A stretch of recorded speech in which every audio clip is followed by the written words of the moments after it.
दिल्ली का एक शांत सा मोहल्ला और वहां रहने वाला एक, आप कह सकते हैं, बिल्कुल साधारण सा परिवार। लेकिन फिर एक सुबह कुछ ऐसा होता है कि सब कुछ बदल जाता है। आज हम बात करेंगे एक ऐसी पहेली की जो आस्था, अंधविश्वास और मनोविज्ञान के बीच की उस धुंधली सी लकीर पर उलझी हुई है। तारीख थी 1 जुलाई 2018 और समय था सुबह के 7:15 बजे। जगह दिल्ली का बुराड़ी इलाका, संत नगर। एक घर के बंद दरवाजे के पीछे एक ऐसा भयानक सा छिपा था जो कुछ ही देर में पूरे देश को हिलाकर रख देने वाला था। 11। ये सिर्फ एक नंबर नहीं है। ये आंकड़ा है एक ही छत के नीचे रहने वाले उन 11 लोगों का, जिनकी जिंदगी एक साथ एक ही पल में हमेशा के लिए खत्म हो गई। इस पूरी कहानी का पता सबसे पहले एक पड़ोसी को चला। नाम था गुरचरण सिंह। वो रोज की तरह चुंडावत परिवार के साथ सुबह की सैर पर जाने के लिए आए थे, पर उस दिन कुछ अजीब था। उनकी दुकान बंद थी और घर का दरवाजा खुला पड़ा था। और जब वो अंदर गए तो जो नज़ारा उन्होंने देखा वो किसी के भी होश उड़ाने के लिए काफी था।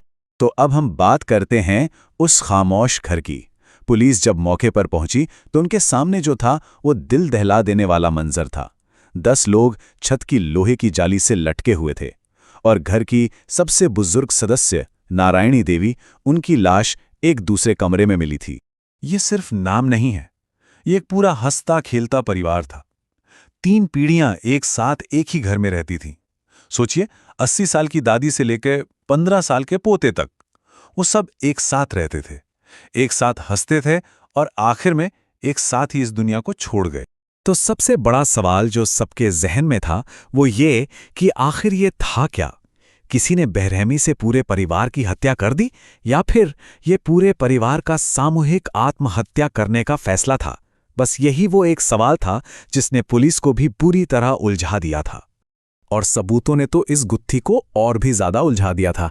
देखिए, एक तरफ तो सबके हाथ पैर बंधे हुए थे, जो साफ साफ किसी हत्या की तरफ इशारा कर रहा था, लेकिन दूसरी तरफ घर में जबरदस्ती घुसने का कोई निशान नहीं था। रिश्तेदार कह रहे थे कि यह हत्या है, पर पोस्टमार्टम रिपोर्ट में संघर्ष का कोई नामो निशान नहीं मिला। मतलब मामला बहुत पेचीदा था। और फिर पुलिस को घर की तलाशी में कुछ ऐसा मिला जिसने इस केस की दिशा ही बदल कर रख दी।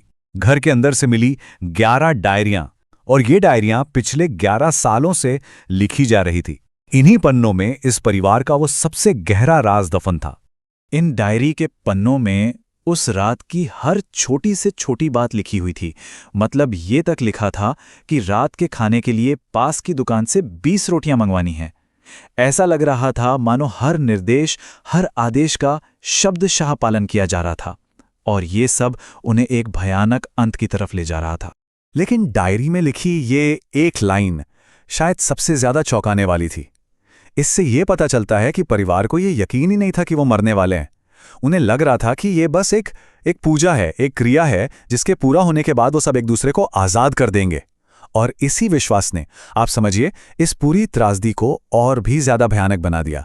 तो सवाल यह है कि आखिर ये सब शुरू कहाँ से हुआ? इन अजीबोगरीब विश्वासों की जड़ कहाँ थी? पुलिस की जांच की सुई आखिरकार परिवार के सबसे छोटे बेटे ललित चुंडावत पर आकर टिक गई। देखिए, इसकी शुरुआत हुई 2007 में, जब परिवार के मुखिया भोपाल सिंह की मृत्यु हुई। इसके कुछ समय बाद ललित ने यह दावा करना शुरू कर दिया कि वो अपने पिता की आत्मा से बात कर सकता है।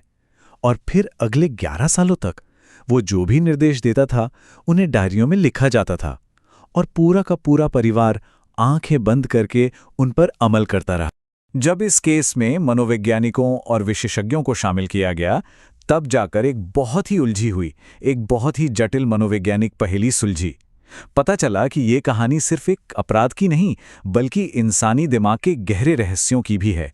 साइकोलॉजिस्ट के मुताबिक ये परिवार एक बहुत ही रेयर, एक बहुत ही दुर्लभ मानसिक स्थिति का शिकार था, जिसे कहते हैं शेयर्ड साइकोटिक डिसऑर्डर। इसे फोले या फमी यानी परिवार का पागलपन भी कहा जाता है। इसमें होता क्या है कि किसी एक इंसान का अंधविश्वास या भ्रम पूरे परिवार में इस कदर फैल जाता है कि बाकी सब भी उसे सच मानने लगते हैं। और ऐसा खासकर तब होता है जब परिवार दुनिया से थोड़ा कटा हुआ हो और एक दूसरे पर बहुत ज्यादा निर्भर हो।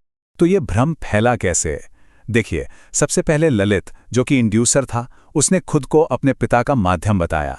फिर परिवार, जो उस वक्त भावनात्मक रूप से काफी कमजोर था और समाज से थोड़ा कटकर रहता था, उसने धीरे धीरे ललित की बातों पर यकीन कर लिया और फिर 11 सालों तक इसी विश्वास को मजबूत करने के बाद उन्होंने वो आखिरी अनुष्ठान किया और उन्हें पूरा यकीन था कि उनके पिता उन्हें बचा लेंगे। और आखिर में सीबीआई की साइकोलॉजिकल ऑटोप्सी रिपोर्ट ने भी यही कहा। रिपोर्ट के मुताबिक ये घटना आत्महत्या नहीं थी, बल्कि एक अनुष्ठान के दौरान हुआ एक हादसा था। वो लोग मरना नहीं चाहते थे, उन्हें तो पूरा यकीन था कि वो बच जाएंगे। और अफसोस कि यही विश्वास उनकी मौत की वजह बन गया। बुराड़ी की ये दर्दनाक कहानी हमें एक बहुत जरूरी सवाल के साथ छोड़ जाती है कि आखिर आस्था और भ्रम के बीच की वो लकीर कितनी पतली होती है। कब हमारा विश्वास हमें बचाने के बजाय एक ऐसे अंधेरे रास्ते पर धकेल देता है जहां से शायद कोई वापसी मुमकिन ही नहीं है। इसका जवाब शायद हमेशा एक पहेली ही बना रहेगा।